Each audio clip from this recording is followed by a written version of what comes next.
Today's recipe is going to be my peanut butter oat protein bars. And I'm going to actually shoot this on top of my stove today. So if you see any dirty dishes off in the distance, please ignore them.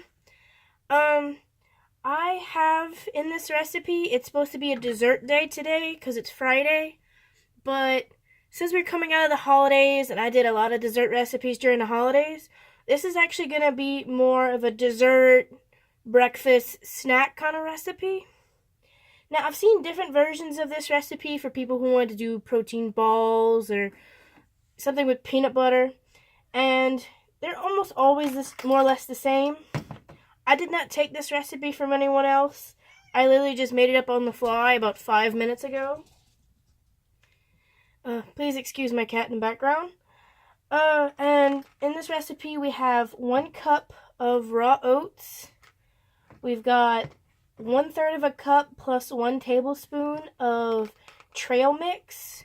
And the trail mix has, let's see, it's got dates, soy nuts, sunflower kernels, raisins, and peanuts. Plus I added 1 teaspoon of chia seeds, 1 teaspoon of hemp seeds, and 2 tablespoons of ground flax seeds. And we're also going to have 1 cup of peanut butter.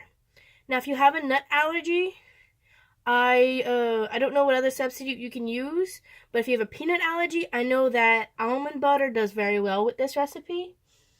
Maybe my next recipe I'll do an almond butter recipe, but for right now this is going to be peanut butter. And to start off, we're going to turn on our pan to about low heat. On my stove, I'm going to have it around 4. And this is before my pan gets too hot, this is actually let me see where you can get to see it. It is actually a rounded cup of peanut butter. Because we've got a full cup of oats, and you need to get everything to where it will stick. Now, if you want to make this a sweeter recipe, I suggest maybe putting about a tablespoon of maple syrup. I'm not going to do that because I've already got all of the sweetness from the dates and raisins that's going in. And that should be enough, for me at least. Excuse the cat. I've been away for 2 days and now she's getting fussy with me.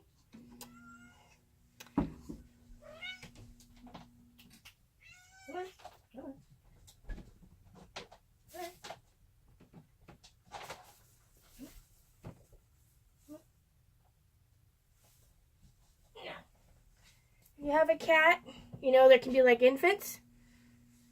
So I'm actually going to hold my cat while I do this recipe for a little while, because she's got separation anxiety apparently.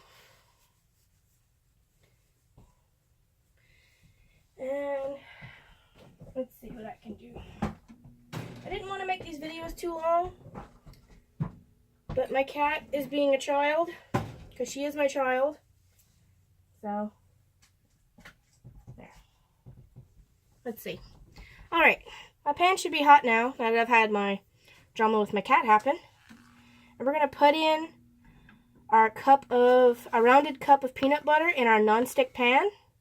Now, I got tired of using my microwave, so that's why we're using my stove and we're using my nonstick pan today. Because I was not going to fight with this in a pan that stuck. I refused. So we're doing this on my stove today in my nonstick pan. So the lighting might not be optimal, but it's what I'm working with today. Now, this is going to make, I'm guessing, at least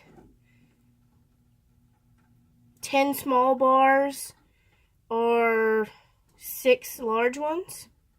I'm going to put my heat up a little bit to 5.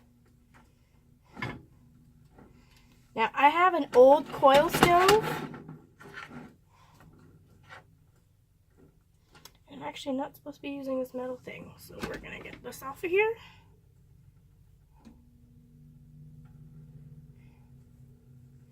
Use a silicone spatula.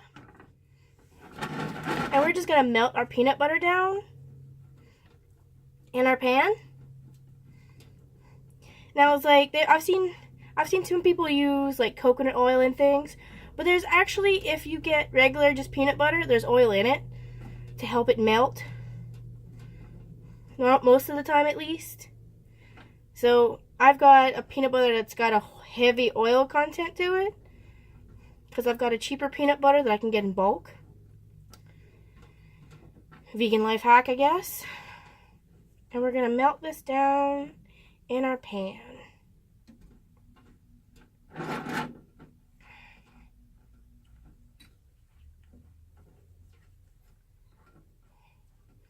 Now that I've raised it to 5, it's melting very easily now. I'm going to lower it back down to 4. Yeah, it's about 3 or 4 right now. All of our peanut butter is melted. See, we're going to make sure there's no clumps left.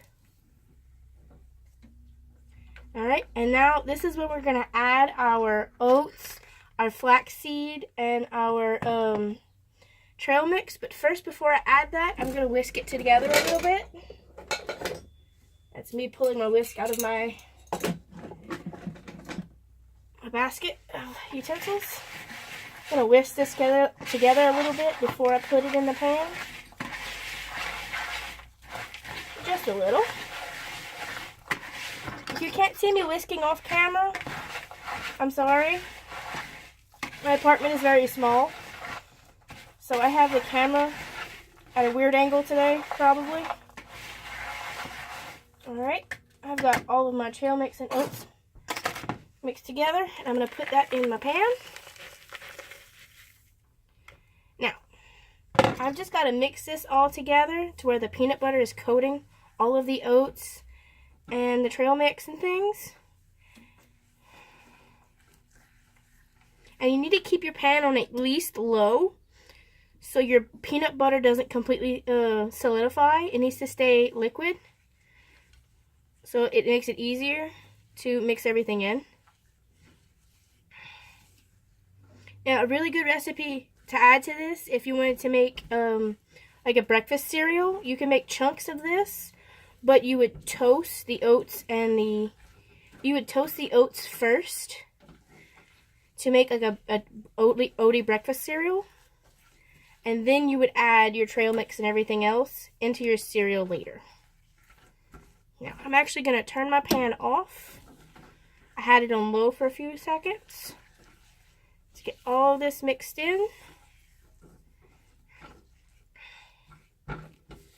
And once this is completely combined, you can put it in a one of those little tins that cookies usually come in. You can put it in any kind of container you would like. But after you put it in the container, wait at least 15, maybe 20 minutes before you close the container for this to cool. I'm going to be putting this in a plastic container, so I'm going to stir this a little bit longer and let it cool off a little bit before I put it in my container. Last time I had made this, I put it in a metal one, so I didn't have to wait quite as long. But just put this in the size container you have and then let it cool. If you don't have a metal container and you're worried about it sticking to your plastic container, put a piece of wax paper down first, and that should help it from sticking to the sides, and it'll help you when you want to take it out and cut it, which I'm going to be doing in a little while. So I'm going to mix this together and put it in my container, and then I'll hit you up afterwards.